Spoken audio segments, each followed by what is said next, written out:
الله نحمده ونستعينه ونستغفره ونعوذ بالله من شرور أنفسنا ومن سيئات أعمالنا من يهده الله فلا مضل له ومن يضلل فلا هادي له وأشهد أن لا إله إلا الله وحده لا شريك له وأشهد أن محمدا عبده ورسوله أما بعد فإن خير الكلام كلام الله عز وجل وخير الهدي هدي محمد صلى الله عليه وسلم وشر الأمور محدثاتها وكل محدثة بدعة وكل بدعة ضلالة وكل ضلالة في النار. Këdashë vëllezër musliman, në herën e kaluar kemi filluar me tauhidin uluhia, I cili është edhe tema e librit tonë.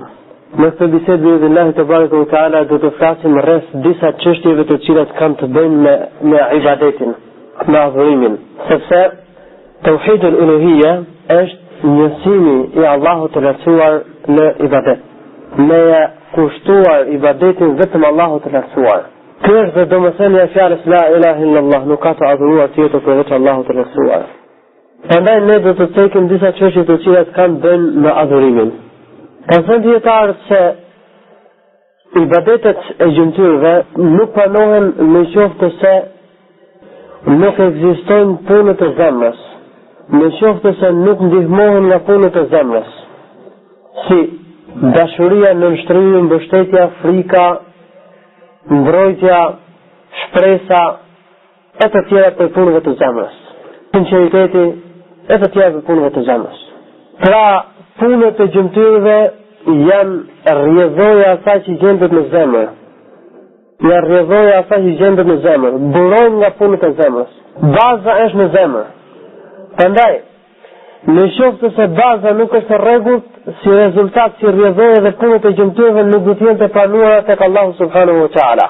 Ala wa inna fil jasadi la mudgha, idha saluhat saluha al jasadu kulluh, wa idha fasadat fasada al jasadu kulluh, ala wa hiya al qalb. Andaj ka thënë profeti sallallahu alaihi wasallam në hadith, vërtet në trup gjendet një copë mishi, e cila në qoftë do të jetë e rregullt, I gjithë trupi do të jetë I rregullt, edhe në qoftë se nuk do të jetë I rregullt, atëherë I gjithë trupi nuk do të jetë I rregullt. Pra në qoftë se zemra e robit është e sinqert, është e kthjellë, ka dashuri për Allahun e lartësuar, ka frikë nga Allahu I lartësuar, ka shpresë në takimin me Allahun e lartësuar, në mëshirën e Allahut të lartësuar, atëherë si rrjedhore si rezultat, edhe punët e gjymtyrëve do të jenë të rregullta. Edhe në qoftë se zemra nuk është e prishur, është e çrregullt, nuk është e sinqert, nuk është e rregullt në punët e zemrës, atëherë edhe punët e gjymtyrëve nuk do të jenë të rregullta edhe nuk do të jenë të pranuara tek Allahu subhanahu wa ta'ala. Prandaj Ibn Rajab al-Hanbali rahimahullah ka dhënë një shembull në lidhje me zemrën dhe punët e gjymtyrëve. Ai ka thënë se gjymtyrët, për sa I përket zemrës, janë si ushtarët e bindshëm ndaj një mbreti. Pra konsideron zemrën që është mbreti, gjymtyrët që janë ushtarët. Edhe këto ushtarët I binden mbretit plotësisht. Pasi dhe gjymtyrët I binden krejtësisht, tërësisht dhe plotësisht zemrës. Çfarë rekomandon zemra në ato që të udhëheq zemra gjymtyrët, ato do ta veprojnë. Prandaj zemra është kryesorja. Që duhet që të japë rëndësi punëve të zemrës sepse ato janë baza. Realiteti I ibadetit adhurimit është, sikur që ka thënë dietarët, ghayatu dhulli ma ghayati al-hubb. Është realiteti I adhurimit, ibadetit ndaj Allahut të lartësuar është kulmi I dashurisë ndaj Allahut të lartësuar me kulmin e nushtrimit. Kjo është esenca e ibadetit. Në pas dashuri ndaj Allahut të lartësuar, më shumë se çdo gjë tjetër, me I dhënë përparësi Allahut të lartësuar para çdo gjë tjetër, dhe me I nushtruar Allahut të lartësuar plotësisht, me I përul Allahut të lartësuar plotësisht. Ky është realiteti I ibadetit. Prandaj ibadeti nuk plotësohet, nuk është rregullt vetë duke e kryer atë Allahut të lartësuar me dashuri, me frikë nga ndëshkimi I Allahut të lartësuar, nga zjarri I Allahut të lartësuar dhe me shpresë për në mëshirën në xhenetin e Allahut subhanahu wa ta'ala. Ama ka thënë dietarët që meti se kush e adhuron Allahun të lartësuar vetëm me dashuri, ai është zindiq, është hipokrit, gënjeshtar. Dhe kush e adhuron Allahun të lartësuar vetëm me shpresë, ai është murxhi. Është për atyre të cilëve thonë ja mendon se nuk bën dëm punë të këqija mëkatet në besim, ose punë të mira nuk e shtojnë besimin. Pra I vonon punët nga besimi. Dhe kush e adhuron Allahun e lartësuar vetëm me frikë, ai është hururi, është për xhawarizve, është për atyre të cilëve e kanë tepruar në çështjen e kërcënimit dhe të ndëshkimit. duke besuar se Allahu i lartësuar atë që punon një mëkat, ai që punon një mëkat të madh bën kufër ndër Islami. Edhe ai që punon një mëkat të madh e nuk pendohet për ti, ai është i përhershëm në zjarrin e xhenemit. Kurse ai i cili adhuron Allahun e lartësuar me dashuri ndaj tij, ai që kryen ibadetin me dashuri ndaj Allahut të lartësuar, me shpresë në mirësinë në xhenetin e Allahut të lartësuar, në kënaqësinë e Allahut të lartësuar, edhe me frikë nga ndëshkimi i Allahut të lartësuar, ai është njësues, adhurues, besimtar. Kurse të tjerët janë gabimtar, janë të devijuar sikur sa teksuar. Sjellëm më gjë për sa i përket këtyre pikave që i tham. Për sa i përket dashurisë, fakti është që ai që pretendon se adhuron Allahun e lartësuar vetëm me dashuri ndaj tij, duke mos pat frikë, duke mos jo me frikë me shpresë, pra jo me frikë në zjarre dhe jo me shpresë në xhenet, por vetëm me dashuri, ai është gënjeshtar. Sa pretendon diçka që nuk është reale, është gënjeshtar.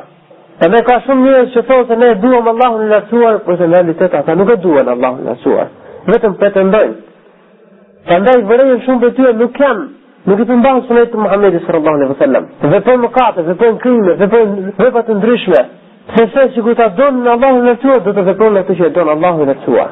Prandaj ato në fjalë theksojnë ose thonë se e duam Allahun e lartësuar dhe ne po nuk përmendim se adhurojmë Allahun e lartësuar me frikë nga ndëshkimi i tij dhe me shpresë për në xhenetin e tij. Këto lloj njerëzish veprojnë krime, veprojnë harame, gjunafe dhe argumentohen me dëshirën e tërësishme të Allahut subhanahu wa taala që nuk përjashtohet nga ajo asgjë. Në sikur se mushrikët të cilët thanë سيقول الذين أشركوا لو شاء الله ما أشركنا ولا آباؤنا ولا حرمنا من شيء. Ata të cilët bën shirk, pa mushrikët do të thonë, sikur të dëshironte Allahu i lartësuar, ne nuk do të bënim shirk as ne dhe as të parë tanë, as prindit tanë, dhe as nuk do të kishim bërë haram dhe gjë. Pra mushrikët në këtë ajet ka treguar Allahu i lartësuar, kanë marrë si argument dëshirën e Allahut të lartësuar për të justifikuar veprimin e tyre, për të justifikuar shirkun.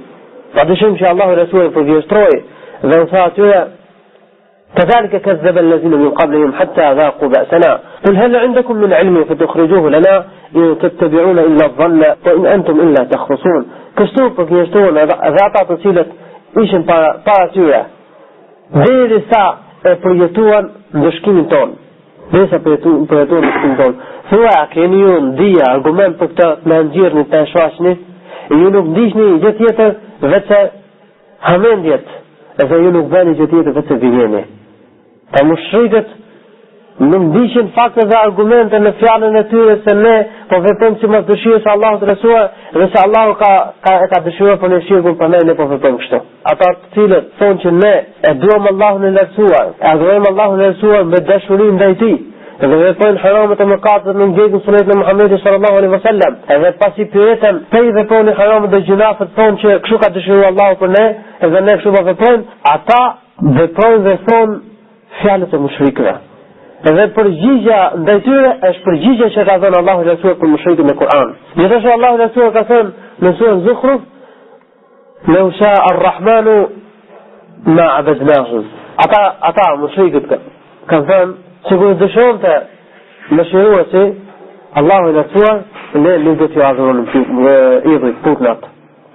Këtë argument që e sjellën këto njerëzish para tyre ka sjell shejtani, i mallkuari, të cilën Allahu i lartësuar e largoi nga mëshira e tij.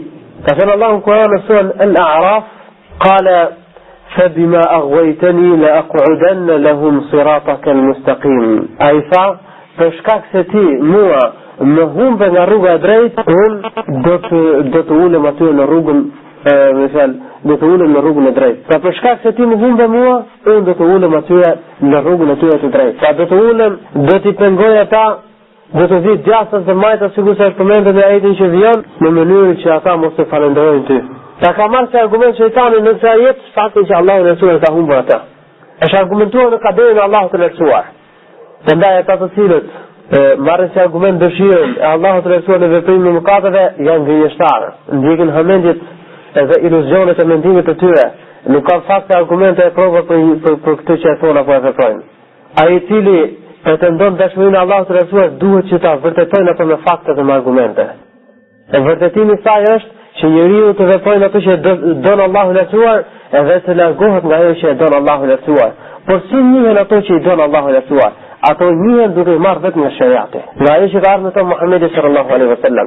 Aty e njeh se e don Allahu i lartësuar apo jo. Aty, në fjalë, duke studiuar shariatin, duke marrë çdo një për shariatin që erdhi me të Muhamedi sallallahu alaihi wasallam, ti i njeh gjëra që i don Allahu i lartësuar dhe i vepron. I njeh gjithashtu gjëra që i urren Allahu i lartësuar dhe largohesh prej tyre. Prandaj ka thënë Al-Hasan rahimahullah: ادعى قوم محبة الله عز وجل فابتلاهم الله بهذه الآية قل إن كنتم تحبون الله فاتبعوني يحببكم الله ويغفر لكم ذنوبكم. Disa njerëz pretenduan se e donin Allahun e lartësuar. Prandaj Allahu i lartësuar i sprovoi me këtë ajet. Sa i provoi me këtë ajet, thuaj, në qoftë se ju e doni Allahun, atëherë më ndiqni mua në mënyrë që t'u doj Allahu i lartësuar dhe t'u falë mëkatet juve. Ka disa njerëz pretenduan sikur se shumica e njerëzve në kohën tonë se e duam Allahun e lartësuar. Dhe Allahu i sprovoi me një ajet, duke kërkuar për atyre që të ndjekin sunetin e Muhamedit sallallahu alaihi wasallam. Ajo është argumenti i dashurisë ndaj Allahut të lartësuar. Në qoftë se ndjek sunetin e Muhamedit sallallahu alaihi wasallam, kjo do të thotë që e don Allahun e lartësuar. Dhe në qoftë se nuk e ndjek sunetin e Muhamedit sallallahu alaihi wasallam, kjo do të thotë që nuk e don Allahun e lartësuar. Prandaj ka shtuar Al-Hasan rahimahullah dhe ka thënë: فمن ادعى المحبة ولم يكن متبعا للرسول فهو كاذب. Kush pretendon dashurinë ndaj Allahut të lartësuar dhe nuk e ndjek Muhamedit sallallahu alaihi wasallam, ai është gënjeshtar. Ai është gënjeshtar. Nuk është i qiltër dhe i sinqert në fjalën që e thotë se dua Allahun e lartësuar. Se sikur ta donte Allahun e lartësuar, do të ndiqte sunetin e Muhamedit sallallahu alaihi wasallam. Gjithashtu ka thënë Imam Shafi'i rahimahullah: إذا رأيتم الرجل يمشي في الماء أو يطير في الهواء فلا تصدقوه حتى تعلموا متابعته لرسول الله صلى الله عليه وسلم. Në qoftë se vëreni një person duke ecur mbi ujë apo duke fluturuar në ajër, mos i besoni atij derisa të vëreni se ai ndjek sunetin e Muhamedit sallallahu alaihi wasallam apo jo. Edhe kjo është pika e cila me anë të cilës ne dallojmë se kush janë evliat e Allahut të lartësuar dhe Allahu ka dhënë gjendje të jashtëzakonshme të cilat quhen keramete, dhe kush janë mashtrues, gënjeshtar, fallxor apo magjistar, të cilët mund të kenë disa gjendje të jashtëzakonshme të cilat i arrin me anë të shejtanëve, xhinëve apo forma të tjera. Kjo është pika që bën dallimin. E paraqesim gjendjen e tij sunetit Muhamedit sallallahu alaihi wasallam. Në qoftë se ndjek sunetin e Muhamedit sallallahu alaihi wasallam dhe është larguar nga bidatet, ajo gjendje e zakonshme që ka është karamet nga Allahu i lartësuar për ta, mirësi dhe dhurat nga Allahu i lartësuar për ta. E në qoftë se nuk është i kapur për sunetin e Muhamedit sallallahu alaihi wasallam, por se vepron gjunahe, mëkate, harame, bidate, atëherë ky person atë gjendje të jashtëzakonshme që e ka është një lloj ndëshkimi nga Allahu i lartësuar për ta, është një lloj tërheqje për në ndëshkim dhe është mashtrime të shejtanit që ai i vepron. Në anë të ndihmës që edukon të shejtanëve. Po ashtu dhe çështja e shpresës. Ai i cili e tepron në shpresim, duke shpresuar mëshirën e Allahut, hajse po i vepron mëkatet, po i lë, në fjalë, nuk po i bëj obligimet, farzet, se mëshira e Allahut është e madhe dhe Allahu i lartësuar do të më falë mua. Pra e tepron në shpresimin e mëshirës së Allahut të lartësuar, ky person do të sigurojë ndëshkimin e Allahut të lartësuar ndaj tij. Ky është i dështuar. Allahu i lartësuar ka thënë në Kur'an: "Fala ya'manu makra Allahi illa al-qawm al-khasirun." Nuk e sigurojnë ndëshkimin e Allahut të lartësuar vetëm njerëzit e humbur, njerëzit e dështuar. Besimtarët nuk e sigurojnë ndëshkimin e Allahut të lartësuar. Friksohen nga ndëshkimi i Allahut të lartësuar. Madje besimtarët edhe pasi veprojnë ibadetet, namazin, zakatin, agjërimin, haxhin dhe të tjera për ibadeteve, friksohen se Allahu i lartësuar nuk do t'i pranojë për tyre. Sikur ka thënë Allahu i lartësuar në Kur'an: "Wallazina yu'tuna ma atau wa qulubuhum wajilatun annahum ila rabbihim raji'un." Edhe ata të cilët e japin atë që e japin, apo e punojnë atë që e punojnë, dhe zemrat e tyre janë të ndrojtura, janë të friksuara se ata tek Zoti i tyre do të kthehen. Pa janë të friksuar, ato të pranojnë këtë punë për tyre tek Allahu i lartësuar, apo nuk do të pranohen. Ne ka thënë Aisha radhiyallahu anha, ka thënë Profeti sallallahu alaihi wasallam: "O i dërguar Allahu, ta jam ato njerëz të cilët veprojnë punë të më dhaja, vjedhin, kryen imalitet, e të tjerë më më dhaja", ka thënë Laja bint as-Siddiq, jo, o bia e të sinqertit e Abu Bekrit. Por ata janë ato të cilët falen, agjërojnë, punojnë punë të mira, edhe friksohen se nuk do të panohen për tyre. Kjo është gjendja e besimtarëve. Pra ata nuk e sigurojnë dëshkimin e Allahut të Madhëruar ndaj tyre. Gjithashtu edhe çështja e frikës.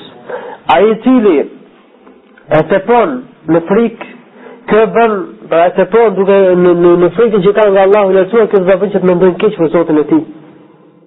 Të mendojnë keq për Zotin e tij. Të humbi shpresën nga mëshira e Zotit të tij.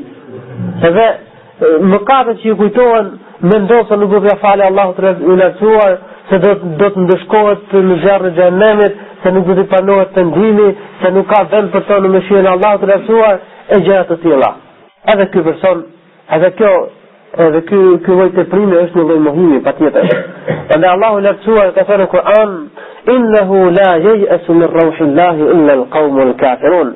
Vërtet nuk e humb shpresën nga mëshira e Allahut të Lartësuar vetëse njerëzit mohues. Gjithashtu Allahu i Lartësuar ka thënë në Kur'an: "Wa man yaqnatu min rahmati rabbih illa ad-dallun." Dhe kush e humb shpresën nga mëshira e Zotit të tij vetëse njerëzit e humbur. Atëherë vëllezër, sigurimi i mbëshkimit të Allahut të Lartësuar është humbja. Humbja e shpresës nga mëshira e Allahut të Lartësuar është kufër, është mohim, është dështim. Dhe adhurimi i Allahut të Lartësuar me dashuri, me frikë edhe me shpresë, me dashuri ndaj tij, me frikë nga mbëshkimi i Allahut të Lartësuar, me shpresë në mëshirën e Allahut të Lartësuar, me shpresë në xhenetin e Allahut të Lartësuar, është tauhid, është besim. E ky është tauhidi dhe ky është besimi. Prandaj ka thënë dietarët se besimtari nganjëherë anon nga shpresa dhe gati sa nuk fluturon nga mallëngjimi që ka për takimin me Allahun e Lartësuar. Edhe nganjëherë anon nga frika dhe gati sa nuk shkrihet nga frika që ka nga Allahu i Lartësuar. Kjo është gjendja e besimtarëve. Sikur se ka thënë Allahu i Lartësuar në Kur'an: "Amman huwa qanitun ana al-layli sajidan wa qa'ima yahdharu al-akhirata wa yarju rahmata rabbih qul hal yastawi alladhina ya'lamuna wal ladhina la ya'lamun innama yatadhakkaru ulul albab." Është një lloj ai i cili është nënshtruar ndaj Allahut të Lartësuar. Adhuron atë ditën edhe natën. Në sejdë dhe qëndron në falje në këmbë Allahut të Lartësuar. I friksohet ndëshkimit e Allahut të Lartësuar në ahiret. Dhe shpeson mëshirën e Allahut të Lartësuar me atë i cili nuk beson dhe mohon. Pra nuk është i barabartë ai i cili është i nënshtruar ndaj Allahut të Lartësuar, i friksohet ndëshkimit të Allahut të Lartësuar edhe shpeson xhenetin e Allahut të Lartësuar me atë që nuk beson, nuk është i nënshtruar, nuk friksohet dhe nuk e shpeson xhenetin e Allahut subhanahu wa ta'ala. Gjithashtu Allahu i Lartësuar ka thënë në Kur'an: "Ulaika alladhina yad'una yabtaghuna ila rabbihim alwasilata ayyuhum aqrab wa yarjuna rahmatahu wa yakhafuna 'adhabah inna 'adhaba rabbika kana mahdhura." Këta janë ata të cilët i lutën Allahut të Lartësuar. Pra si Uzejri, Isa ibn Maryam, me lajket që mushrikët u lutën edhe drejtohen atyre të kërkojnë tyre, këto vetë i drejtohen Allahut të Lartësuar, i lutën Allahut të Lartësuar, shpresojnë mëshirën e Allahut të Lartësuar dhe i friksohen dëshkimit të Allahut të Lartësuar. I lutën Allahut të Lartësuar dhe kërkojnë mënyrat për të afruar sa më afër tek Allahu subhanahu wa ta'ala.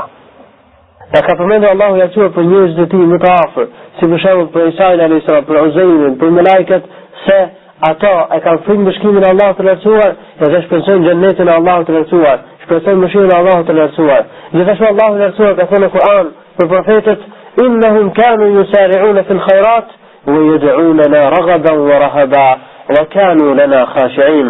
Vërtet ata garonin për veprimin e punëve të mira. Edhe na luteshin neve me frikë, me ndrojtje dhe me shpresë. Me ndrojtje edhe me shpresë. Me frikë në mëshkimin e Allahut të Lartësuar edhe me shpresë në mëshirën e Allahut të Lartësuar, në xhenetin e Allahut të Lartësuar. Edhe ata ishin të nështruar ndaj nesh. Pra kjo ishte gjendja e profetëve. Ata adhuronin në Allahun e Lartësuar me dashuri ndaj tij, me frikë nga mëshkimi i Allahut të Lartësuar edhe me shpresë në mëshirën e Allahut të Lartësuar. I tillë duhet që të jetë besimtari. Prandaj dietarët kanë thënë se Shpresa dhe frika për besimtarin janë si dy karët e një shpendi. Në qoftë se njëra mungon, shpendi atëherë bie. E në qoftë se që të dy i ka, atëherë në fjalë e mbajruan ekuilibrin e tij edhe shkon. Besimtari duhet vërejë gjendjen e tij. Në qoftë se vëren se ka vepruar shumë mëkate, atëherë ka vepruar shumë mëkate dhe nuk është penduar tek Allahu i Lartësuar, atëherë duhet që të shtojnë frikën nga Allahu i Lartësuar në zemrën e tij, në mënyrë që të reagohet nga mëkatet, të kujtojnë dëshkimin e Allahut të Lartësuar, të friksohet nga Allahu i Lartësuar. Dhe në qoftë se është penduar, është duke përmbajtur rrugës së drejtë, atëherë ose është në momentet e vdekjes për shembull, atëherë të shtojnë shpresën në mëshirën e Allahut të Lartësuar, në xhenetin e Allahut të Lartësuar. Kjo është për sa i përket këtyre tre pikave: dashurisë, frikës dhe shpresës që besimtari duhet të ketë, duhet të përmbahet në ibadetin dhe Allahu subhanahu wa taala. Çështja tjetër që do ta cekim në këtë bisedë është në lidhje me kushtet e pranimit të ibadetit tek Allahu subhanahu wa taala. Ibadeti ka tre baza, tre kushte për të pranuar tek Allahu i Lartësuar. Është sinqeriteti, është qiltërsia dhe është ndjekja e sunetit të Muhamedit sallallahu alaihi wasallam. Fillimisht të shërbes parë sinqeriteti. Sinqeriteti është kryerja e adhurimit të ibadetit sinqerisht për Allahun e Lartësuar dhe për ditën e gjykimit. Jo për këtë gjë. Jo për të madhruar dhe për të lavdruar njerëzit. Allahu i Lartësuar ka thënë në Kur'an: "Men kana yuridu al-'ajilata 'ajjalna lahu fiha ma nasha'u liman nurid." Kush kërkon kënaqësitë e përshpejtuar të kësaj dhjaje, kalimtare të kësaj dhjaje, ne do t'i shpejtojmë, do t'i japim prej kënaqësive të kësaj dhjaje aq sa dëshirojmë, atij që dëshirojmë. ثم جعلنا له جهنم يصلاها مذموما مدحورا. Pastaj ne për të përgatisim xhehenemin, në të cilin do të futet i nënçmuar dhe i larguar nga mëshira e Allahut subhanahu wa taala. Wa man kana yuridu al-akhirah wa sa'a laha sa'yaha wa huwa mu'min.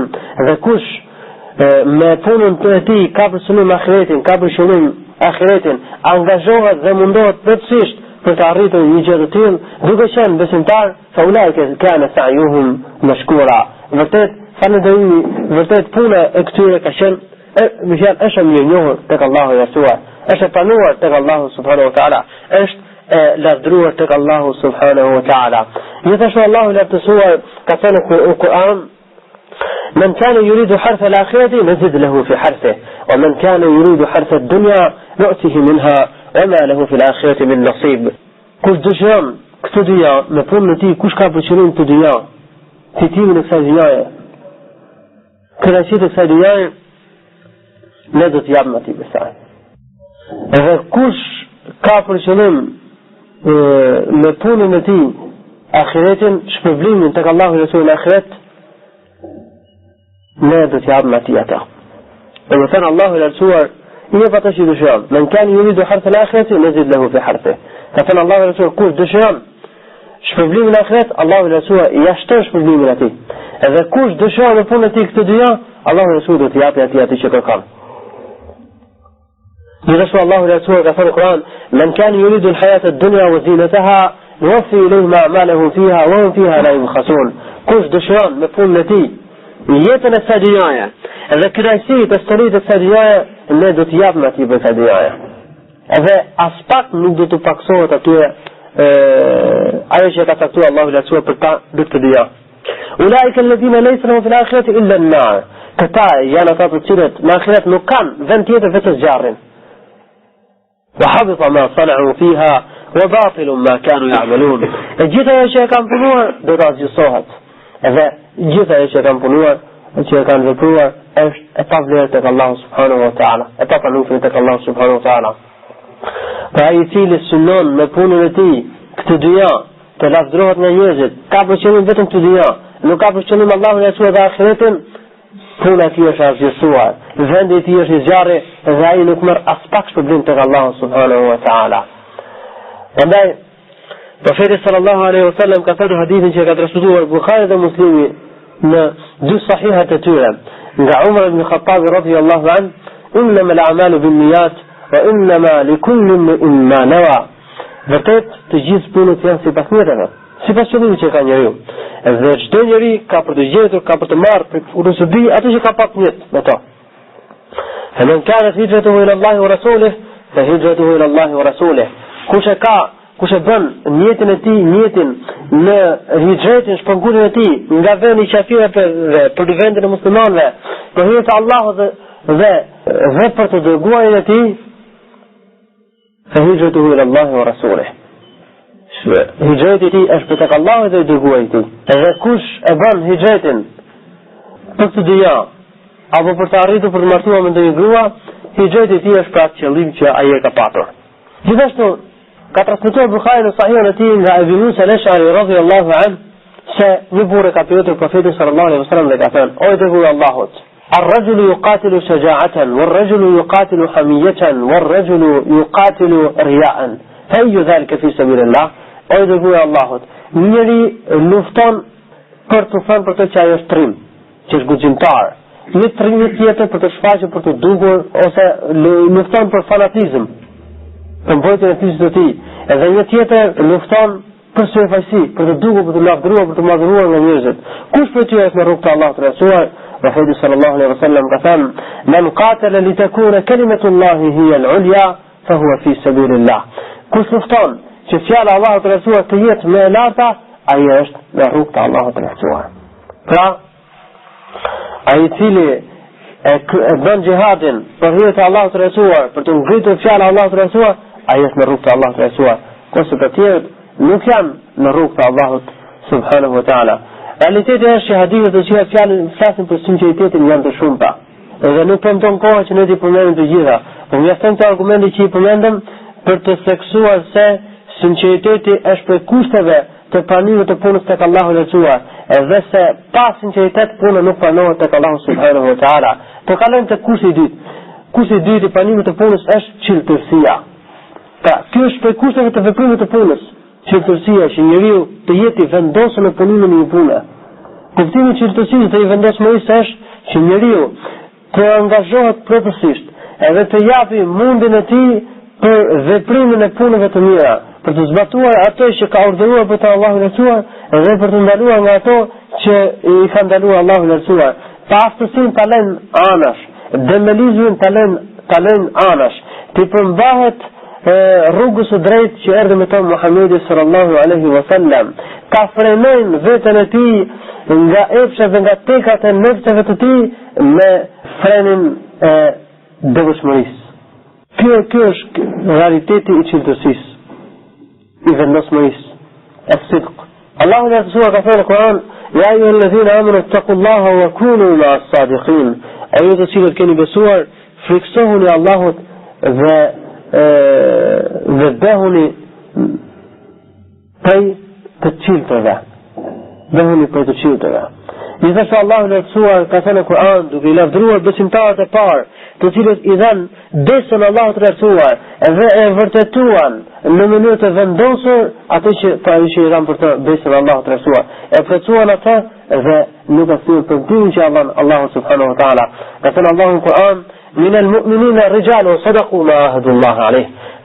Ka prej besimtarëve burra të cilët e mbajtën premtimin besën që ia dhanë Allahu të Lartësuar. Fa minhum man qada nahbah wa minhum man yantazir wa ma badalu tabdila.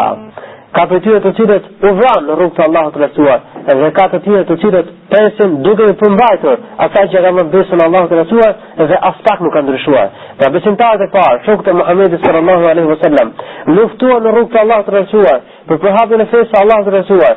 Për tyre pati që u vranë në rrugë të Allahut të Lartësuar, dhe për tyre pati që nuk ishin vrarë, por vazhdonin të përmbajnë rrugës së drejtë, të luftonin në rrugë të Allahut të Lartësuar, të përhapin fenë islame dhe as pak nuk e ndryshuan dhe nuk e thyen besën që ia dhanë Allahu të Lartësuar. Pra ky është realiteti i çiltërsisë, të cilën e vërejmë në mënyrë të qartë tek shokët e Muhamedit sallallahu alaihi wasallam.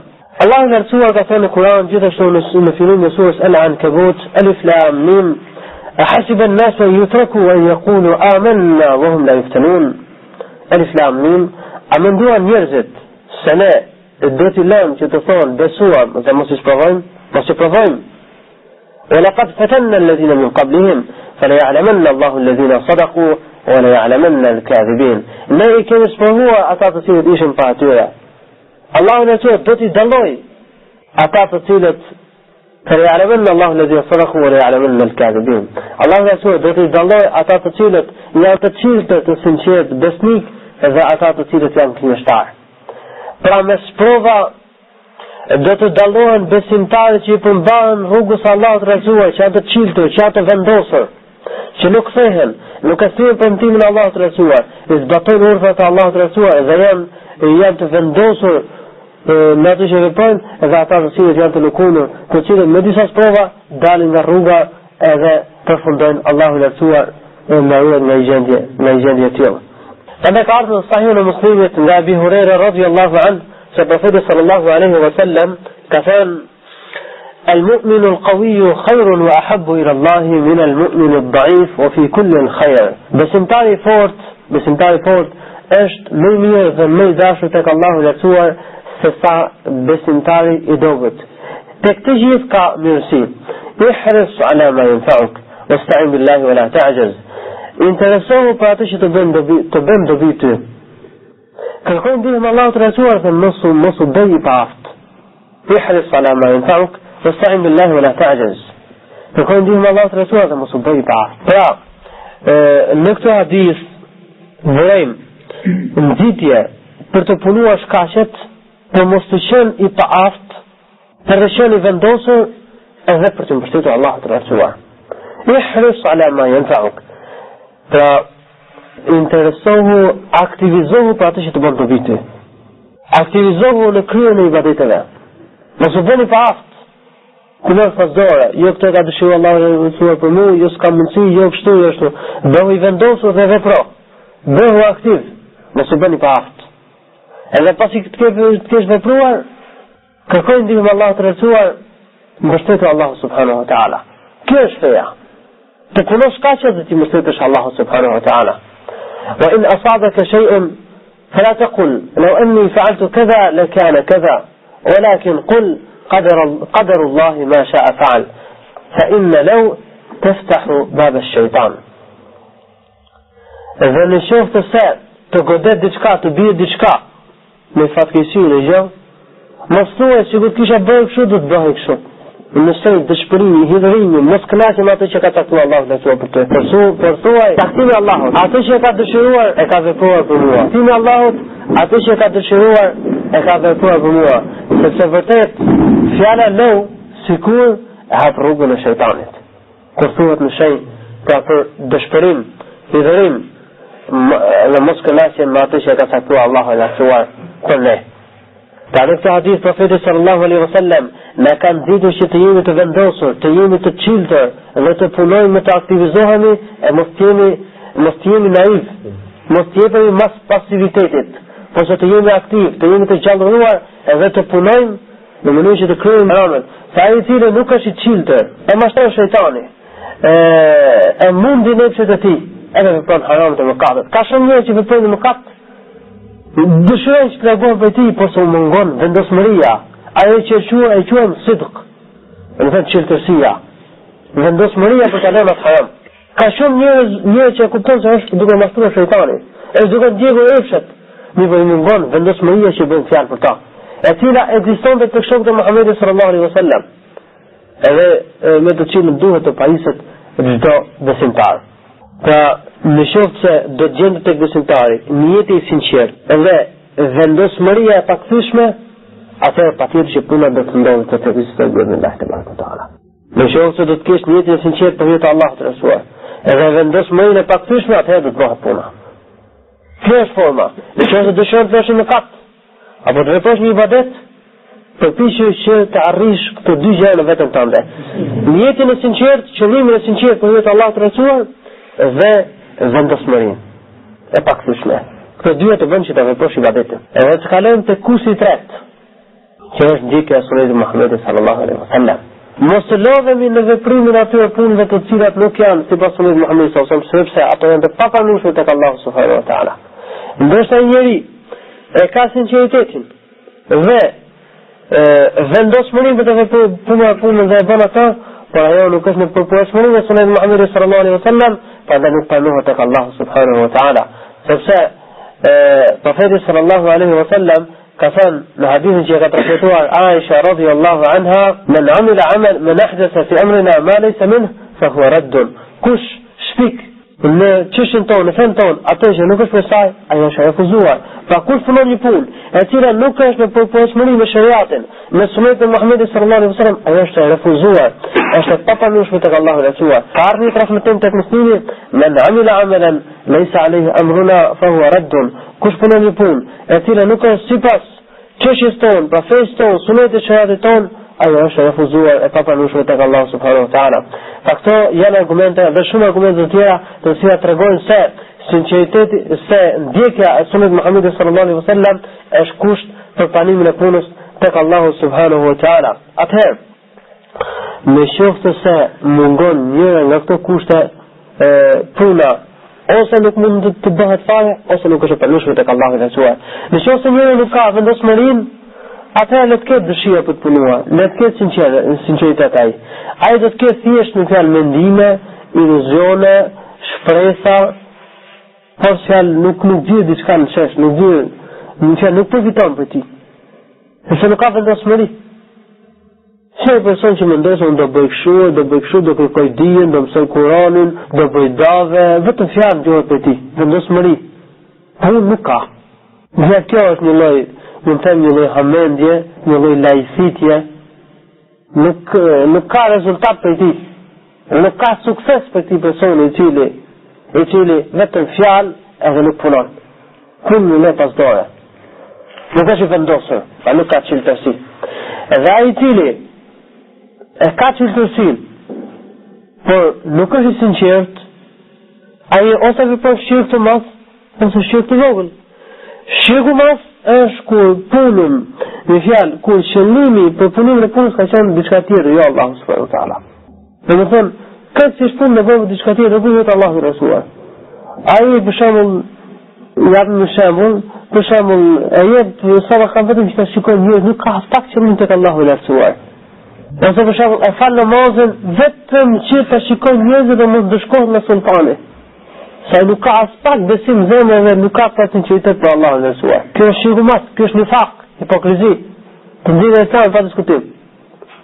Dhe në qoftë se shefajësia bie në hijeshimin dhe zbukurimin e punës, për shembull, e bën për hir të Allahut por se shoqëron edhe punën e njerëzve, ose e bën për hir të Allahut të Resulullah, mirë për gjatë punimit të saj, duke vërtetë se shikon njerëz, hijeshon pak punën, zgjat namazin, ose disa ibadete me fjalë i kryen duke vërtetë se po shikon njerëz që i hijeshon, i zbukuron, i zgjat, në këtë formë, ky person bën shirk vogël, edhe varet nga gratë çdo njeri, se të gjithë nuk kanë një gratë vetëm për sa i përket punimit të shirkut vogël, pra si fajsis. Pra puna në qoftë se do të ekzistojnë, por se nuk është e sinqert, prap nuk është e pranuar tek Allahu subhanahu wa taala.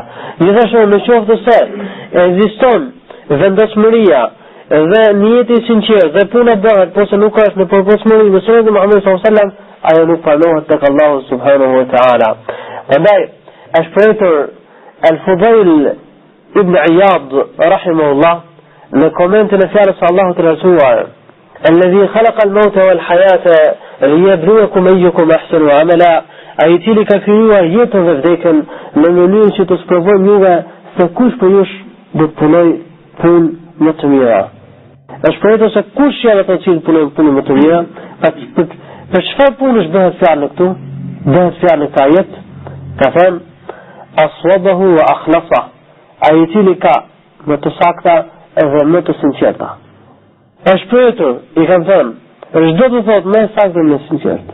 E saktë dhe sinqert, do të thotë, ka thënë, inna l'amala idha kana khalisan wa lam yakun sawaban, yani mutabiqan li sunnati an-nabi sallallahu alaihi wasallam, lam yuqbal. Wa idha kana sawaban wa lam yakun khalisan, lam yuqbal. Fa innama yuqbalu idha kana khalisan sawaba. Ka thënë, puna në qoftë se është sinqert, po nuk është në përputhshmëri me sunetin e Muhamedit sallallahu alaihi wasallam, ai nuk pranohet tek Allahu i Resulullah. Dhe në qoftë se është në përputhshmëri me sunetin, sipas sunetit e Muhamedit sallallahu alaihi wasallam, po nuk është sinqert për Allahut të Resulullah, gjithashtu nuk pranohet tek Allahu.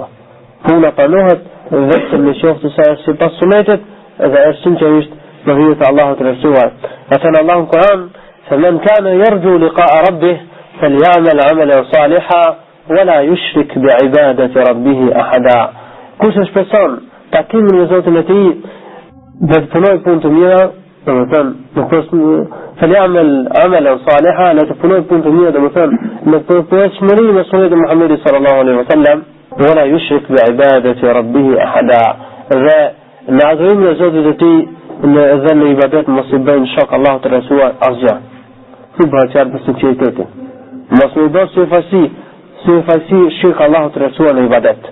Këto pa janë bazat, janë kushtet e ibadetit. Duhet që çdo besimtar të ketë parasysh në mënyrë që ibadeti të jetë i pranuar tek Allahu subhanahu wa taala. Alhamdulillahi rabbil alamin.